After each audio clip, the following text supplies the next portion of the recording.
ప్రతి డినామినేషన్లో సత్యములు ఉన్నాయా లేదా? ప్రతి మినిస్ట్రీలో సత్యములు ఉన్నాయా లేదా? ఒకరికొకరు నేర్పించుకోవలసిన సంగతులా కాదా? ప్రతి మినిస్ట్రీలో కొన్ని సత్య బోధలు ఉన్నాయి, కొన్ని అసత్య బోధలు కూడా ఉన్నాయి. అవగాహన లోపము వలన కొన్ని మార్చుకోలేం. ఎప్పుడైతే అవగాహన కలుగుతుందో అందులోంచి మార్చుకుంటాం. ఫర్ ఎగ్జాంపుల్, ఒక చిన్న ఎగ్జాంపుల్ చెప్తాను. కొందరికి అవగాహన లేకుండా ప్రభు శరీరమును గూర్చి, రక్తమును గూర్చి వాళ్ళు ఏం చేస్తారంటే, ఆయన రాయబడింది రొట్టెనెత్తుకొని కృతజ్ఞతాస్తుతులు చెల్లించి దానిని విరిచి అని రాయబడింది. కానీ కొన్ని చర్చెస్లో బిళ్ళలు వాడతారు, వేపర్స్. మరి ఆ బుడ్డి వేపర్ నీళ్ళు ఎత్తి ఇలా విరిచి, అది రొట్టెనా అది? మరి ఎందుకు దాన్ని వాడుతున్నారు? అందరూ వాడుతున్నారు కాబట్టి వాడేస్తున్నారు, అలవాటు అయిపోయింది. రెండోది, చపాతి కాదు, రొట్టె అని రాయబడింది. చపాతి కాదు, చపాతి కంటే కూడా 3 అంతలు కొంచెం లావుగా ఉండాలి, అప్పుడు అది విరవడానికి సరిపోతుంది. మన వాళ్ళు అలా కాదు, బిళ్ళలన్నీ దాంట్లో వేసేసి వీళ్ళ దగ్గర కొంచెం పెద్ద బిల్ల పట్టుకొని దీన్ని విరిచి దాన్ని పంచుతారు. ఆయన విరిచిన దాన్ని తన శిష్యులకు ఇస్తే వీళ్ళు విరిచింది వీళ్ళు తిని అక్కడ ఉన్నది వాళ్ళకు పంచుతారు. ఇది పొరపాటు. వాస్తవానికి వారు ఒక్క రొట్టెను తిని పాయింట్, ఒక పాత్రలోనిది త్రాగిరి. Praise the Lord. మరి ఇది జరుగుతుంది పొరపాటే కదా. ఇలా చెబితే వాళ్ళకు బాధ. మరి మార్చుకోకపోతే రేపు న్యాయపీఠం ముందు సిగ్గుపడాలి కదా. రెండవది, రొట్టెనెత్తుకొని కృతజ్ఞతాస్తుతులు చెల్లించి ఇది మీ కొరకైన నా శరీరం అన్నాడా లేదా? కానీ అనేకులు మనం ఏమంటాం తెలుసా?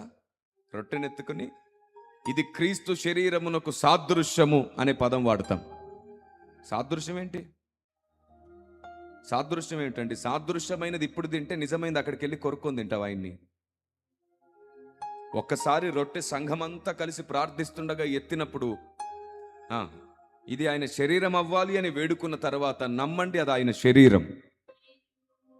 మనం ప్రార్థించిన తర్వాత, బ్రతిమాలిన తర్వాత అదేమిటి? ఆయన శరీరం. సంఘ సమక్షంలో అది ఆయన శరీరముగానే మనం నమ్మాలి. శరీరం అయిపోయింది అంతే. ఆయన కూడా రొట్టెనెత్తుకొని కృతజ్ఞతాస్తుతులు చెల్లించి ఏమన్నాడు? ఇది నా శరీరమునకు సాదృశ్యం అన్నాడా, శరీరం అన్నాడా? మరి ఆయన అన్నదే మనం అనొచ్చు కదా. సాదృశ్యం అనే పదం వాడేస్తుంటాం తెలియక, అంతే. అంటే ప్రారంభం నుంచి ఏం వింటామో, ప్రారంభం నుంచి ఏం ఆలోచిస్తామో అదే చేస్తూ ఉండడం మనకు అలవాటు. పెద్దలు ఏం చేస్తే పిల్లలం అదే చేసాం, మనకు తెలియక మాత్రమే ఇది.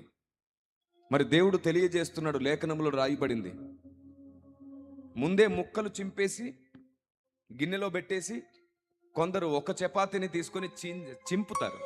విరవడం కాదు, చింపి ఆ ముక్కలన్నీ పంచుతారు. ముందే ముక్కలు చేయడం కరెక్ట్ కాదు. రొట్టెను ఎత్తబడి అది విరవబడిన తర్వాత ముక్కలుగా వెళ్ళాలి అందరి దగ్గరికి. అది చాలా ముఖ్యం. మరి కొందరు అంటారు, మరి మా సంఘంలో 500 మంది ఉన్నారు, 1000 మంది ఉన్నారు, ఒక్క రొట్టె ఎలా తింటారు అని. నేను దాన్ని చేసి చూపించాను. మా సంఘంలో అంతే మందికి నేను పంచి చూపించాను.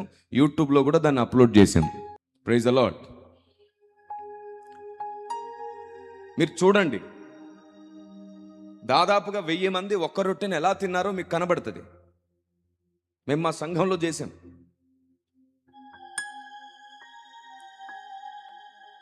సంఘంలో చేసి చూపించాం. దేవుని ప్రజ కడుపు నిండా తినేది కాదు కదా, ఒక చిన్న ముక్క సరిపోతుంది. కాబట్టి ఒక రొట్టెనెత్తుకుని కృతజ్ఞతాస్తుతులు చెల్లించి ఇది నా శరీరము అని అన్నాడు ఆయన. మనం కూడా ఆయన శరీరమునే తినాలి. ఎందుకంటే యోహాను సువార్త 6వ అధ్యాయంలో సాక్షాత్తు ప్రభువే అన్నారు, నా శరీరము తిని నా రక్తమును త్రాగువాడే నిత్య జీవము గలవాడు. మరి శరీరము లాంటిది తిని రక్తము లాంటిది తాగితే నిత్య జీవం ఎప్పుడొచ్చును? నిత్య జీవం లాంటిది వస్తుందేమో అప్పుడు. నిత్య జీవం లాంటిది కావాలా, నిత్య జీవం కావాలా? మరి సున్నైనను పొల్లైనను పోకుండా ఉండమంటే ఏకంగా అర్థాలు మారిస్తే ఎలాగండి? అఫ్కోర్స్ మనం చాలా విషయాలు మార్చుకోవాలి. ఇలా మార్చుకోదగినవి అర్థమైనప్పుడు మార్చుకోవడం ప్రారంభించాలి. ఇప్పుడు నేను దీన్ని మార్చుకున్నాను, ఇంకా మార్చుకోవలసినవి చాలా ఉండొచ్చు నాలో.